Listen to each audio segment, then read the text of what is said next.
Okay, so my name is Mariusz Zabrocki. I work for iwoca. It's a small business lending fintech company based in London, but we operate in 3 different countries, in UK, Germany, and Poland.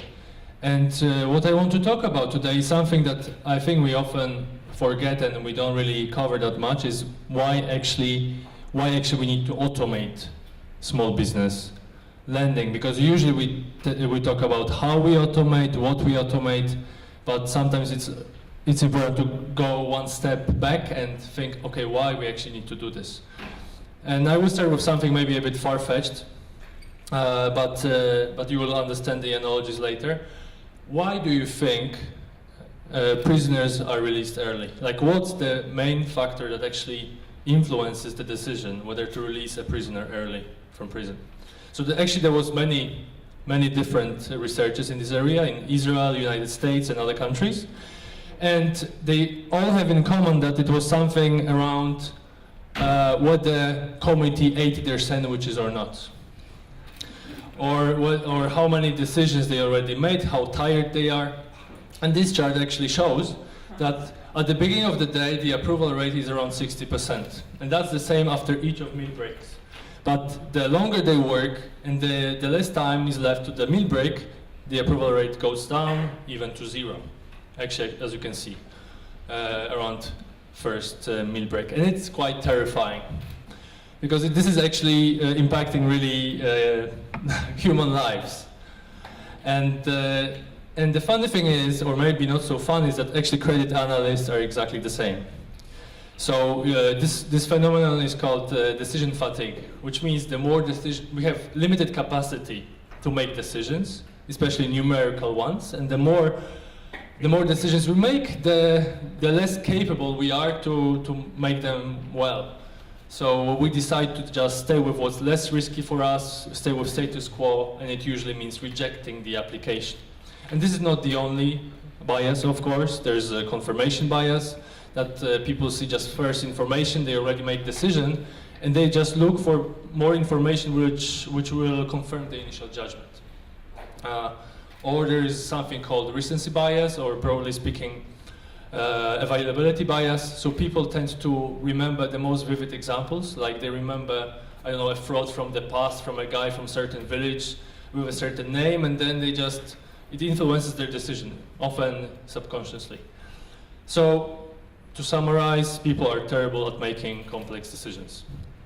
And still, when you look at the Moody's survey from December, only 31% of lenders globally actually automate the credit analysis and decisions, which is a big problem, especially when you look at McKinsey research, which shows that here you can see decisions.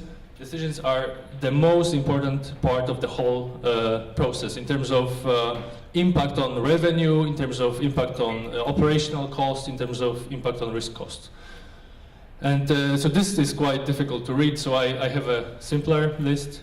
So automated decisions obviously are faster, more accurate, cheaper, but also more consistent. So across the different periods, you still use exactly the same factors. You can clearly see what were the things that impacted this decision and which factor had what percentage impact on approval rates, and you can adjust it easily.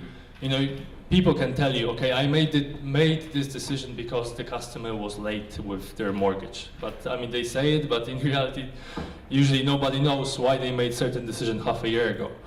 And obviously it's more scalable. But so I guess this is obvious, but it's much less obvious actually how many challenges you have and how many problems are not solved by automation.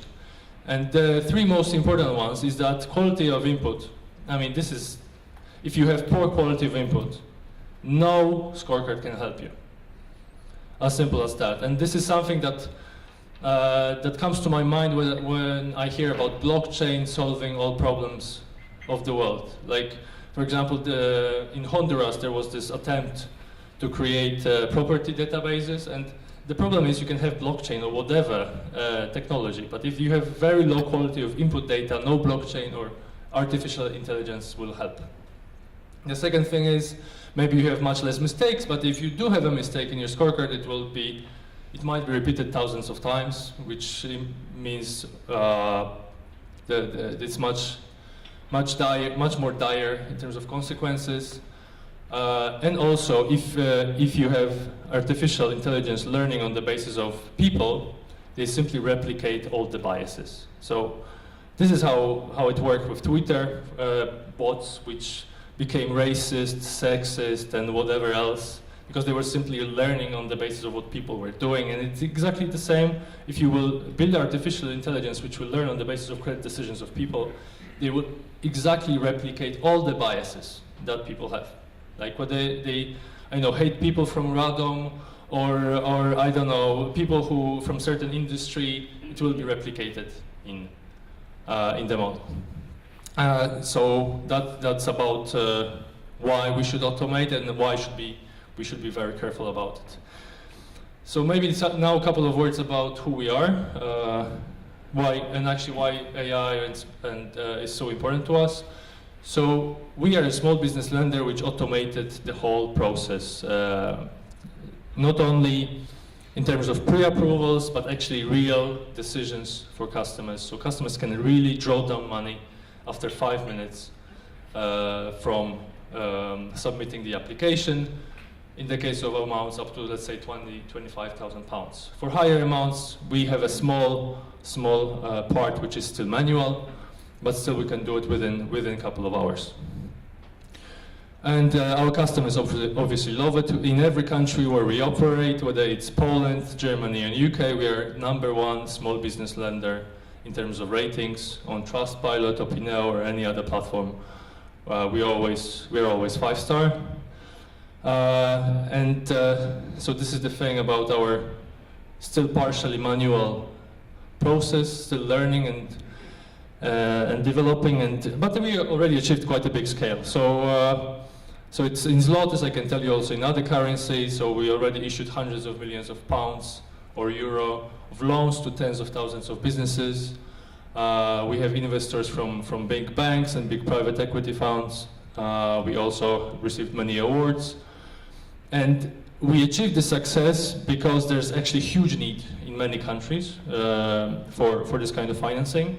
It's very, I think, special about UK, contrary to Poland, that there are many fintech companies which focus on one single product and they achieve very big scale.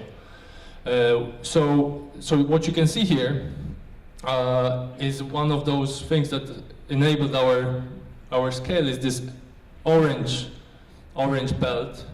It shows what would be the additional loan volume to small businesses if the risk appetite of banks was constant. So actually in UK, risk appetite of banks is going down and down and down. And that creates billions of pounds of potential issuance from fintechs, which we actually are doing. We already, if you look at us, at our scale, we already have something with comparable to 10% of overdrafts of all banks in UK. So we are comparable to big banks in this single product. And similarly, you can see such players in car finance, in other forms of financing. For example, in car finance, actually 60% of all loans are not from banks in UK. 20% of credit cards are not from banks anymore. 15% of consumer loans are not from banks anymore. And I can give you an example from US where mortgages, more like those which end up in Freddie Mac and Fannie Mae, more than 50% of them are also not from the banks anymore. And but we do not want to completely, let's say, destroy banks or like take their place. We also want to work with them. So we have some partnerships with banks where we provide our technology to serve customers which are outside of their risk appetite. We use it using our API. Some people call it open banking. We already work with some players. You can see online our process. Actually, if you have a business in UK, Germany, or Spain, you can simply apply and see that it actually takes 5 minutes to get a binding decision. So you can check it. It's not a promise of the future. This is our real process. And that's it. I was 5 minutes early. So